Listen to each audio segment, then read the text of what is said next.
Hi everyone, it's Terry here from nutsaboutsstamping.com. In today's video, I'm going to show you a really cool technique. And the technique is about how to add tones of color to your stamps.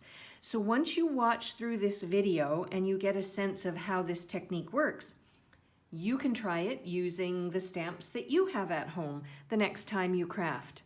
I'm going to use the Healing Hugs stamp set. Unfortunately, a very good friend of mine and her entire family were just diagnosed with COVID, and so I decided that I wanted to make and send them a get well soon card, and the Healing Hug stamp set is perfect for that. My card base is going to be Granny Apple Green. I've cut it 8.5 by 5.5 and I've scored it on the 4 1/4 mark, and my card is going to be a portrait layout. Now, originally, when I was thinking about how I would design this card, I thought that I might want to stamp this image here. It's like a little cross-stitch image. I thought it would be really nice to stamp it all over the card layer, the whole base of the card, or maybe just do it in a couple of strategic spots. So if you don't have a stamp and cut and emboss machine, then that's a really good way to add some nice visual detail to your card base. However, I do have a stamp and cut and emboss machine, and I'm going to emboss the card layer using the Dainty Diamonds 3D embossing folder. So I'm going to bring in my machine. And I've got my plates that I need to use when using a 3D embossing folder.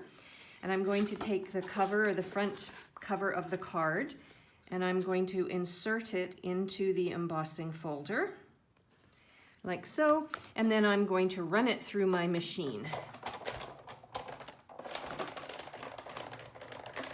And my embossing folder has a little bit of a warp in it.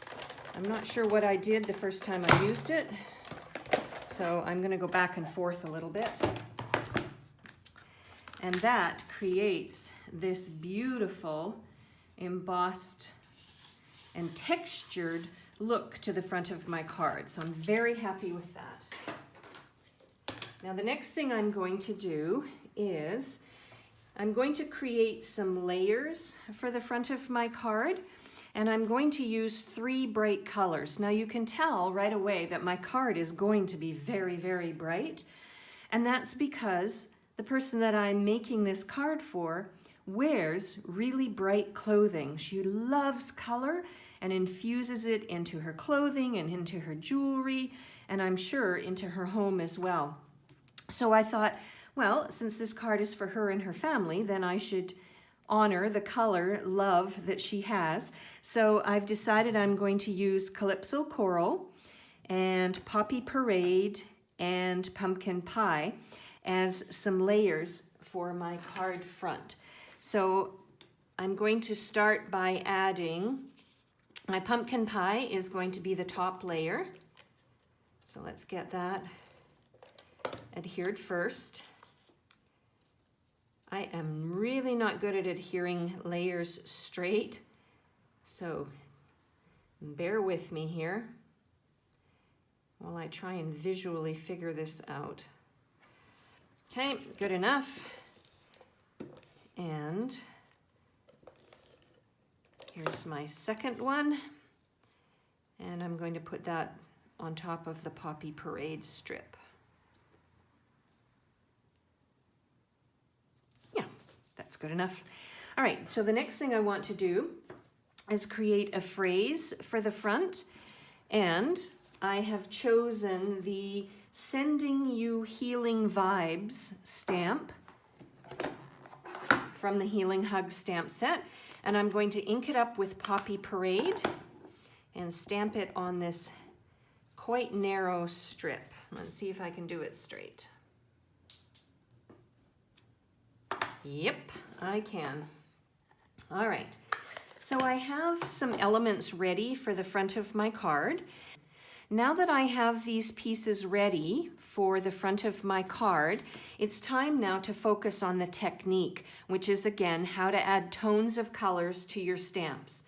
So what I've done is I've taken the large flower image from Healing Hugs and I've mounted it onto a clear block, and I'm going to bring in those 3 colors of ink that match the layers that I'm going to put on my card.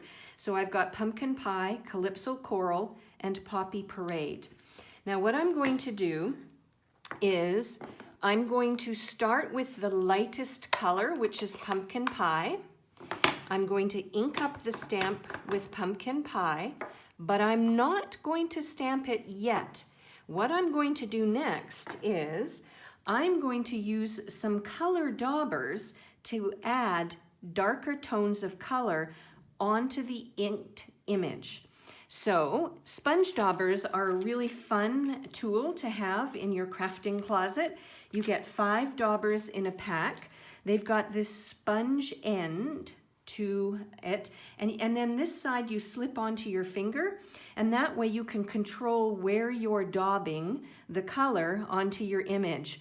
Now I have seen a lot of my crafting friends who have one of those label machines, and what they do is they create a label for each color, and so obviously they buy more than 1 pack of the daubers, because once you dedicate or once you use a color on a dauber, you can't wash the color out of these daubers, they're too delicate, so you need to dedicate each dauber to a specific color. So if you label it, then it's easy to find the color that you need when you need to use it. All right, so what I'm going to do next is I'm going to daub some Calypso Coral onto, right on top of the Pumpkin Pie, and I'm doing it sort of as if the Pumpkin Pie is going to be the main middle color, and then I'm going to have a rim around it of Calypso Coral. It doesn't have to be perfect. As a matter of fact, nature's not perfect, so why would we be? And then what I'm going to do is take my darkest color. So you may be thinking, oh my gosh, you're daubing, you're daubing the dark color and then you're going to transfer it back. So that's why you start with your lightest color and you go towards your darkest. And that way, when I re-ink my Poppy Parade, you won't see the Calypso Coral or the Pumpkin Pie. So you can go as dark or as light as you want. I think that's good enough. And then what I'm going to do is, just to refresh the color in the middle, I just huffed lightly on it with some breath, and there we go. This is a really neat technique. So you can see, hopefully in the video, that the Pumpkin Pie is in the middle, and then I've got the Calypso Coral, and then I've got the dark Poppy Parade around the outside. So think about your favorite color combinations that you maybe would have 3 ink pads from lighter to medium to dark, and try this technique. It's really fun. Now the next thing I'm going to do is I'm going to bring in 2 scrap pieces of Whisper White and my Granny Apple Green ink. And there is the leaf image from the Healing Hugs stamp set. And I'm going to ink and stamp this image 2 times, like so.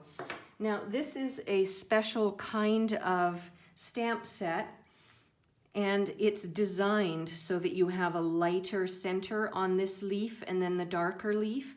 So don't be concerned that maybe you think that I didn't ink up the stamp properly. No, that's the way that this kind of stamp was designed.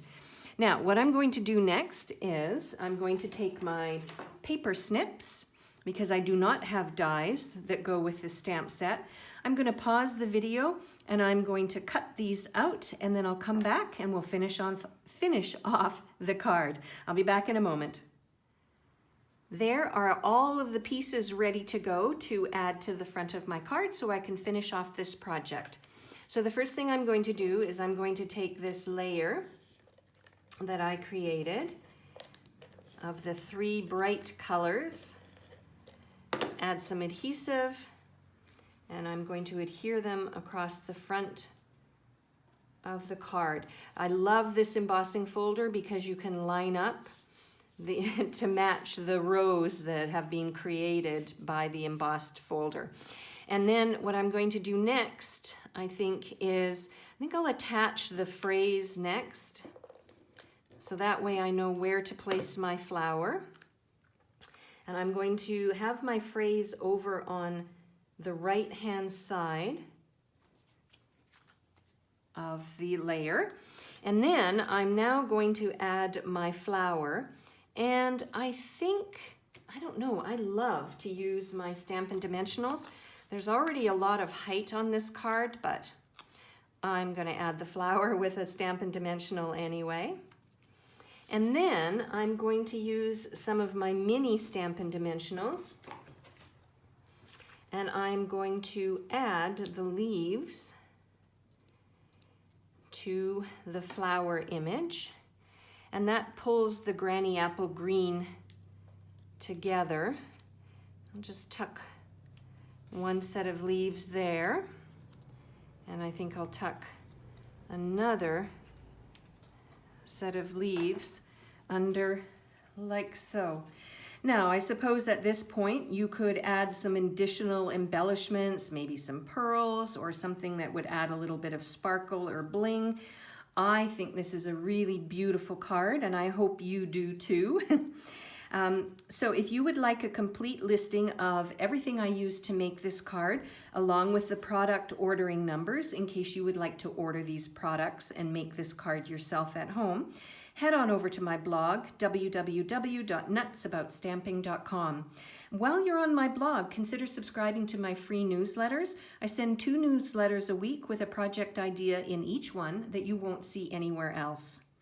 If you would like to place an order at my online store, I will link to, I have 2 different online stores. I have one for the US and one for Europe, and I'll link to those in the description box underneath this video.